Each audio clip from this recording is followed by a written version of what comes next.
بہت دیر سے منتظر ہیں، میں ان کا معذرت کے ساتھ کو لے کہتے ہیں۔ فیض بھائی السلام علیکم، خیریت سے ہیں آپ؟ وعلیکم السلام اللہ وبرکاتہ، ٹھیک ٹھاک کیسے ہیں؟ ہیں جناب آپ؟ اللہ تعالیٰ کے جی احسان ہے، تھینک یو الحمدللہ۔ سر۔ تو سنائے بھائی۔ ابھی جیسے کہ محترم ابھی پچھلے دنوں جشن عید غدیر بہت ہی اچھے انداز سے گزرا ہے، جی سر۔ اور جس طریقے سے مومنین نے جشن عید غدیر کو منایا، ٹھیک اسی جوش و خروش سے منافقین کے کلیجے میں ایک ہلچل سی مچ گئی کہ یہ جشن عید غدیر ہے کیا۔ تو جی فی الحال ہمارا ایمان اور عقیدہ تو یہ ہے کہ بلا شبہ خلیفہ رسول بھی مولا علی کرم اللہ وجہ الکریم ہیں، جی سر۔ وصی مصطفیٰ بھی ہیں، وارث جی سر۔ انبیاء بھی ہیں۔ لیکن جو منافقین کے طرف سے جو یہ دعویٰ کیا جا رہا ہے کہ مولا بامانہ دوست کے ہوتے ہیں، تو حضرت ان منافقوں کو میں یہ بتانا چاہتا ہوں کہ بھائی آپ اس ذات کے دوست ہونے کا دعویٰ کر رہے ہیں جو ذات خود پاک اور مطہر ہے، خود خدا وحدہ لا شریک کا نور ہے، محمد مصطفیٰ صلی اللہ علیہ وسلم کا صلی نور اللہ ہے۔ علیہ وسلم۔ اس ہستی کی، اس ذات کا دوست ہونے کا دعویٰ آج کا یہ ناپاک قطرے سے بنا ہوا انسان کیسے دعویٰ کر سکتا ہے کہ میں نبی آخر الزماں کا دوست ہوں؟ جیسا کہ من کنت مولا فہذا علی مولا کے تفسیر میں منافقین کا جواب ہے نا کہ وہاں پہ لفظ مولا بمانا لفظ دوست ہوتا ہے، تو یہ تو ہو گیا ان منافقوں کو جواب کہ اس ہستی کا دوست ہم کیسے بن سکتے ہیں۔ تو حضرت میرا سوال یہ ہے کہ جب مولا کائنات کے ولایت کا اعلان کر دیا میرے آقا نے اور اقرار کرا دیا، تو حضور اکرم صلی اللہ علیہ وسلم کے بعد مولا کائنات مولا علی کرم اللہ وجہ الکریم علیہ الصلوۃ والسلام کو کائنات کا رہبر، رہنما اور سرپرست کیوں نہیں اقرار کیا گیا؟ کیوں نہیں انہیں مانا گیا کہ یہ بعد از محمد مصطفیٰ صلی اللہ علیہ وسلم کے ہمارے رہبر اور رہنما ہیں؟ کیوں نہیں مانا گیا بھائی؟ اسی لیے کہ وہ نبی کریم صلی اللہ علیہ وسلم جب اپنے بستر میں تھے مرض الموت کے وقت، کہ میں کیسے وصیت لکھانا چاہتا ہوں کہ اگر وہ لکھ دوں تم کبھی گمراہ نہ ہو جاؤ گے، تو انہوں نے لکھنے نہیں دیا۔ انہوں نے لکھنے نہیں دیا۔ کیوں ان کو امیر المؤمنین علیہ السلام کو نہیں مانے؟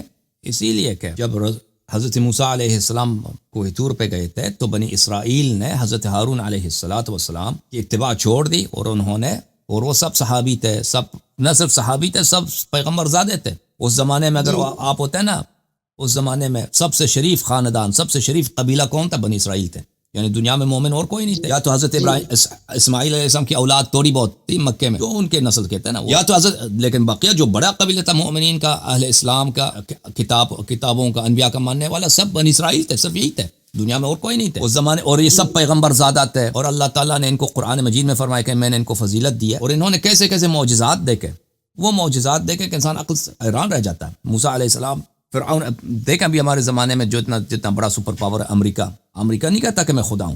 امریکہ نے یہ نہیں کہا کہ میں خدا ہوں۔ امریکہ بھائی سپر پاور، وہ کہتا بھی ہے کہ بھائی میں خدا کو مانتا ہوں، پیسے پہ بھی لکھا in God we trust, dollar پہ ہی لکھا۔ لیکن اس زمانے میں جو سپر پاور تھا سب سے، اتنا مغرور، اتنا ظالم کہ کہتا ہے میں خود رب ہوں آپ کا، میری پوجا کرو، میری پرستش کرو، اور پھر وہ اسی قبیلے کے بچوں کو قتل کرتا تھا۔ بنی اسرائیل کے اگر کوئی بچہ پیدا ہوتا ہے تو اس کو قتل کرتا تھا، بچی ہوتا تھا تو اس کو چھوڑ دیتے تھے۔ تو انہوں نے ایسے معجزات دیکھے کہ اسی فرعون کے سامنے موسیٰ علیہ السلام آئے اکیلے، ان کے ساتھ صرف ان کا بھائی ہے، کچھ بھی نہیں، کوئی بھی نہیں ہے، نہ فوج، کچھ بھی۔ موسیٰ علیہ السلام نے ان کو للکارا کہ میں پیغمبر ہوں اللہ کی جانب سے، تو خدا نہیں ہے، تو رب نہیں ہے، وحدہ لا شریک ایک اللہ ہے زمین و آسمان کا۔ اور پھر اس کو کہا کہ بنی اسرائیل کو چھوڑ دو، ان پہ ظلم کر رہا ہو، ان کو غلام نہ بناؤ اور میری نبوت کو تسلیم کرو۔ پھر انہوں نے کہا کہ تو ایک جادوگر ہے، تیرے مقابلے میں ہم جادوگر لاتے ہیں۔ ان کو شرمندہ کرنے کے لیے جادوگروں کو پیسے دیے، ان کو جا کے لے کے آئے۔ تو وہ جادوگروں نے کرتب دکھائے۔ موسیٰ علیہ السلام نے ان کی جو لاٹھی ہے وہ ڈال دیا، وہ اتنا بڑا اللہ کے حکم سے لوگ رہ گئے کہ بھئی ایک لکڑ کا ٹکڑا کیسے ایک زندہ جانور بن جاتا ہے۔ اور پھر وہ سب جادوگر انہوں نے اسی وقت سجدہ کیا ہے، آمنا برب موسیٰ و ہارون، کہ ہم ایمان لائے، ہم نے توبہ کیا، یہ جادوگری نہیں ہے، موسیٰ اللہ کے نبی ہیں۔ فرعون نے کہا کہ میں آپ سب کو پھانسی پہ چڑھا دوں گا، جادوگروں سے کہا۔ انہوں نے کہا میں پرواہ نہیں ہے، ہمیں پتہ چل گیا یہ دین حق ہے۔ تو بنی اسرائیل نے یہ سب معجزات دیکھے، بنی اسرائیل نے دیکھا کہ پھر کیسے موسیٰ علیہ السلام نے فرعون کو ڈبا دیا. وہ جو سب دنیا کا اتنا بڑا سپر پاور تھا، لشکر لے کے آیا بنی اسرائیل کے پیچھے کہ ان کو واپس لے کے آتے ہیں، اپنا غلام بناتے ہیں، ہمارے غلام ان یہ جانے کی ضرورت، ان کو اجازت نہیں. سب اللہ نے ہلاک کر دیا. وہ انہوں نے دیکھا کہ اس کا لاشا پڑا ہوا ہے پانی پر. اتنے معجزات دیکھے. آسمان سے ان کے لیے کیا نازل ہوتے تھے؟ آسمان سے ان کے لیے کھانا نازل ہوتا. جب چلتے تھے صحرا میں تو ان پہ بادل سائے لگاتا تھا. اتنے یہ تھے، ہر دن یعنی دن رات یہ معجزے دیکھتے تھے. اسلام میں تو اس طرح نہیں ہے کہ آسمان سے صحابہ کے لیے کھانا نازل ہو. اس طرح تو وانزلنا علیکم الغمام وانزلنا علیکم المن والسلوى. پرندے ان کے لیے روسٹڈ پرندہ آسمان سے آتا بھائی کھانا. تو اس کے باوجود ان صحابہ نے کیا کیا؟ صحابہ نے جو ہی موسیٰ علیہ السلام پہاڑی پہ گئے، ہارون علیہ السلام کو کہا کہ تم کو بولنے کی اجازت نہیں ہے، زیادہ بولو گے تو آپ کو قتل کریں. ہم نے اپنی دین چینج کیا بھائی. نہ تو نبی ہے نہ موسیٰ، کچھ بھی نہیں ہے بھائی. ہمارا رب یہ بچڑا ہے. وہ بچڑا بھی کیسے بچڑا ہے؟ وہ لوہے کا ایک مجسمہ ہے. وہ اس نے وہ تانبے کا یا مثلا سونا وغیرہ چاندی ملا کے اس نے ایک مجسمہ بنایا. کوئی ہنر کی بات تو نہیں اس میں، وہ کوئی بھی بنا سکتا ہے. بس یہ تھا کہ اس میں ہوا کے ایک جگہ رکھایا تھا. اس نے ہوا چلتی تھی تو ہوا اس کے منہ سے، اس کے پیچھے سے داخل ہوا، منہ سے نکلتا ہے تو اس کے منہ سے آواز نکلتی ہے، مثلا سٹی بجتی ہے اس سے. اوے ہمارا رب بولتا ہے، ہمارا رب بول رہا ہے. صحابہ کرام سب خوش ہو گئے کہ بھائی ہمارا رب یہ بول رہا ہے.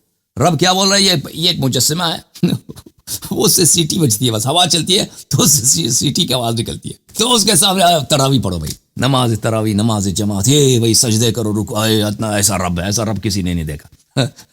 تو بھائی یہی حالت ہے نا. اور نبی کریم صلی اللہ علیہ وسلم کی یہ حدیث متواتر ہے بھائی، لَتَتَّبِعُنَّ سُنَنَ مَنْ كَانَ قَبْلَكُمْ شِبْرًا بِشِبْرٍ وَذِرَاعًا بِذِرَاعٍ. کہ تم سے پہلے والی جو امتیں تھیں تم ان کے روش پہ چلو گے. اپنی امت سے فرمایا منہ بمنہ، قدم بقدم، بالش ببالش ان کے نقش قدم پہ چلو گے. تو یہ تو کوئی تعجب کی بات، یہ اگر نہ مانے پیغمبر کی بات تو یہ تو کوئی نئی بات نہیں ہے. انبیاء کی کہانی یہی ہے کہ ان کے امتوں نے ان کی بات نہیں مانی ہے. بالخصوص جب وہ دنیا سے گئے ہیں تو ان کی کتاب کو چینج کیا بھائی. سب انبیاء کی یہی بات ہے. ان کی سنت کو چینج کیا، ان کی شریعت کو چینج کیا، ان کے اوصیاء کو قتل کیا بھائی. یہ کوئی نئی بات تو نہیں ہے، یہ ہمیشہ یہ ہوتا رہا ہے بھائی. اگر اس امت میں یہ ہو جائے تو یہ پیغمبر صلی اللہ علیہ وسلم نے تو یہ نہیں کہا تھا کہ تم پرانے امتوں میں جو بات ہوئی ہے وہ تم میں واقع نہیں. پیغمبر صلی اللہ علیہ وسلم، یہ بخاری میں ہے، مسلم میں ہے کہ تم پرانے امت، بخاری ہے کہ تم پرانے امتوں کے نقش قدم پہ چلو گے. تو اگر یہ امت اسی نقش قدم پہ چلے تو کیا اس میں کیا بات ہے؟ وہ پھر بھی حکومت چلو. وہ بنی اسرائیل نے بچڑے کی عبادت کی تھی. وہ بچڑے کی عبادت جو ہے بہت قبیح ہے، اس کو کوئی مانتا نہیں ہے بھائی، دل بھی نہیں کرتا، اس کا کوئی فائدہ بھی نہیں ہے نا. بچڑے کے سامنے تم نماز پڑھو، اس کا دنیاوی تو کوئی لذت تو نہیں ہے. لیکن حکومت بھائی، ابھی آپ جو ہے نا وہ آپ کو بہار کا جو ہے پرائم منسٹر بنا دے، چیف منسٹر بنا دے، یا آپ کو MNA بنایا جائے، آپ کو وزارت خانہ دے، یا آپ کو ایک ڈپارٹمنٹ کا ہیڈ بنایا جائے بھائی. لوگ اس کے لیے کیا کیا نہیں کرتے بھائی. کچھ میری پاور بڑھ جائے نا، وہ کیا نہیں کرتے بھائی. اگر عورت ہے تو روزانہ میک اپ کرے گی اپنے باس کے لیے تاکہ مجھے پروموشن ملے. دنیا کے لیے لوگ کرتے ہیں نا. تو اگر صحابہ کرام کو تمنا ہو کہ ہماری پاور ہمارے ہاتھ میں آ جائے، حکومت ہمارے ہاتھ میں، اس میں تعجب کی کون سی بات ہے؟ پوری تاریخ انسانیت، اب آج کا معاشرہ بھی اسی بات پہ شاہد ہے کہ یہی انسان یہی کرتے ہیں. تاریخ بھی اسی بات پہ شہادت دیتی ہے. جی سر، آپ ایک دم صحیح بات کر رہے ہیں، آپ ایک دم سچ بتا رہے ہیں، اور حقیقت بھی یہی ہے جو آپ صحیح بتا رہے ہیں ہمیں. اور دوسری بات کی ابھی دیکھیے عید غدیر کو لے کر آپ ہی کے ملک کے ایک ڈاکٹر آصف اشرف جلالی کر کے ہیں، انہوں نے تو صاحب بولا کہ عید غدیر منانے والا جہنمی ہے. اچھا، تو ذرا سا دو جملہ آپ ان کے بارے میں بھی کچھ بول دیجئے. کیوں جہنمی ہے؟ وجہ کیا ہے؟ وجہ کیا ہے؟ کیوں جہنمی ہے؟ بولا نہیں کیوں جہنمی ہے؟ نہیں، اس کے آگے کا جملہ تو میں سنا ہی نہیں تھا، خالی اتنا سنا کہ چلا کے بول رہے تھے کہ عید غدیر منانے والا جہنمی ہے. ایسا میں نے سنا تو میں سمجھ گیا کہ یہ منافق ہے، تو اس کی آگے کی گفتگو سننے لائق ہی نہیں رہے گی. تو مجھے نہیں معلوم کہ وہ کیوں اس طرح جملے بول ہیں نا کہ عید غدیر جو منائے گا وہ جو ہے جہنمی ہے. شاید اس لیے کہتا ہے کہ ان لوگوں نے مشہور کیا ہے کہ عثمان جو ہے 18 ذی الحجہ کو وفات ہو گئے، قتل ہو گئے بلکہ عثمان. تو وہ کہتے ہیں کہ اور شیعہ جو ہے اس دن اس لیے منا رہے ہیں کہ عثمان جو ہے اس دن قتل ہوا، شاید اسی لیے کہہ رہا ہوں. تو آپ کی خدمت میں عرض یہ ہے، ہاں دیکھیں، ہمیں عثمان کے سب دنیا جانتی ہے کہ ہم عثمان کا یاد ہی نہیں کرتے بھائی، نہ کسی شیعہ کتب میں موجود. ہم اس لیے کہ عثمان کا قتل ہوا اس دن بھی خوشی منا رہے ہیں، یا اس لیے کہ عثمان کا قتل ہوا اس لیے خوشی مان رہے ہیں. ہمیں ہمارے ذہن میں بھی نہیں ہے، وہ تو ثابت بھی نہیں ہے نا، وہ ثابت بھی نہیں ہے. عرض یہی کر رہا ہوں نا. پہلی بات یہ ہے کہ ایک تہمت، ایک بہتان ہے کہ آپ دکھاؤ نا کس شیعہ نے بولا ہے، کس شیعہ کتاب میں لکھا ہے کہ عثمان اس لیے قتل ہوا ہے تو چلیں بھئی اس لیے ہم اس دن خوشی منا رہے ہیں، یا اس دن ہماری خوشی کا دن اس لیے زیادہ ہم خوشی منا رہے ہیں کہ عثمان بھی قتل ہوا ہے. ٹھیک ہے نا. تو اس طرح کی تو کوئی بات ہے ہی نہیں، ایسے بکواس ہے. اصل بات یہ ہے کہ عثمان کس دن قتل ہوا ہے ان کے پاس 8 مختلف اقوال ہیں، 8، اور سب کے سب باطل ہیں سوائے ایک قول کے ان کے پاس، اور وہ عثمان عید کے دن قتل ہوا. عید جو ہے نا بکرے والے عید، اس کے 12ویں تاریخ کو، ذی الحجہ کے 12ویں تاریخ کو اس دن قتل ہوا. یہ کتاب ہے مسند احمد بن حنبل، چاپ جزء اول، چاپ رسالہ. یہاں پہ ملاحظہ فرمائیے صفحہ نمبر 554 ہے، حدیث نمبر 546. یہاں پر ان عثمان قتل فی اوسط ایام التشریق، عثمان کے قتل جو ہے ایام التشریق کے درمیانے والے دن ہے. ایام التشریق کون سے ہیں؟ 11، 12 اور 13 ذی الحجہ، یعنی عید کی تیسرے دن، ان کو ایام تشریق بولتے ہیں. اس کے درمیانی والے دن 12 ذی الحجہ کو عثمان قتل ہوا. یہ حاشیہ نمبر 1، اسناد صحیح، رجال ثقات رجال الشیخین، اس کی صحیح سند بشرط بخاری مسلم ہے. عثمان 18 ذی الحجہ کو قتل نہیں ہوا ہے، عثمان کو قتل بھی کیا، صحابہ نے قتل کیا، اور کب قتل کیا اس کو؟ 12 ذی الحجہ کو قتل. یہ کتاب ہے فتنۃ مقتل عثمان ابن عفان، تالیف دکتور محمد عبداللہ الغیان، وہیئۃ التدریس فی قسم التاریخ فی الجامعہ الاسلامیہ. یہ مدینہ منورہ میں اسلامک یونیورسٹی کے وہاں پہ چانسلر ہیں، وہاں پہ وہ بڑے عہدے کے حامل ہیں. اچھا، اور انہوں نے یہ کتاب لکھی، کوئی چھوٹے شخصیت نہیں ہے، وہابیوں کے اور اہل حدیث کے بہت بڑے عالم ہیں. یہ کتاب چھپی ہے سنہ 1999 میں، عثمان کے قتل میں کے واقعات، وہاں پر تحدید الیوم من الشہر کہ کس دن عثمان کا قتل ہوا ہے. وہاں پہ کہتے ہیں کہ یہاں پہ 8 اقوال ہیں، ایک قول ہے، دوسرا قول ہے، اس میں جو تیسرا قول ہے وہ صحیح ہے. ابو عثمان النہدی، ابھی جو میں نے دکھایا کہ عثمان ایام تشریق کے وسط میں یعنی 12 ذی الحجہ کو، ثانی عشر من ذی الحجہ کو قتل ہوا.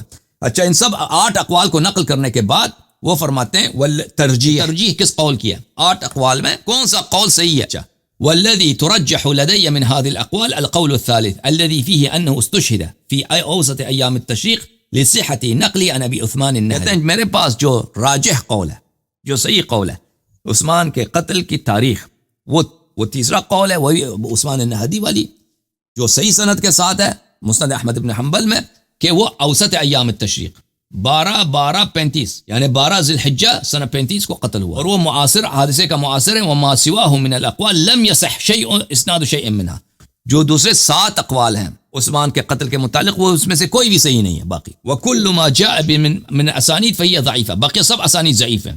وبعض منها صدر ممن لم يعاصر الحادثہ، اور بعض اقوال ایسے لوگوں کے جو بعد میں 100 سال کے بعد آیا، وہ کہتا ہے کہ عثمان 18 ذی الحجہ کو قتل ہوا. ان کے نزدیک جو صحیح قول ہے وہ 12 ذی الحجہ کو ہے. وہ عید کے، اب عید ہے یہ نہیں منا سکتے، عید جو ہے نہیں منا سکتے کیونکہ غم کا دن ہے، خلیفہ کا قتل ہوا ہے، خلیفہ کا قتل ہوا ہے. ان کا جو بقرہ عید ہے نا، جو بڑا عید، آپ یہ نہیں منا سکتے.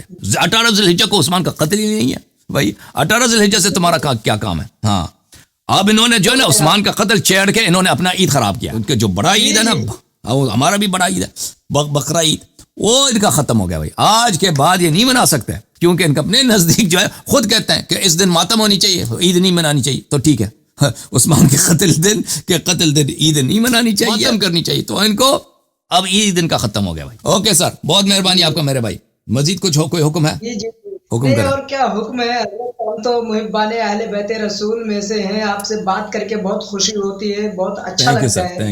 تھینک یو سر، اللہ آپ کو عزت، بہت مہربانی آپ کا. تھینک یو، اللہ آپ کو جزائے خیر دے، اب دوسروں کو باری دے دیں. خدا حافظ. یا علی، تھینک یو سر. جی، یا علی مدد. Thank you. آپ دیکھتے ہیں کوئی کالر ہینڈ کے پاس نہیں ہے.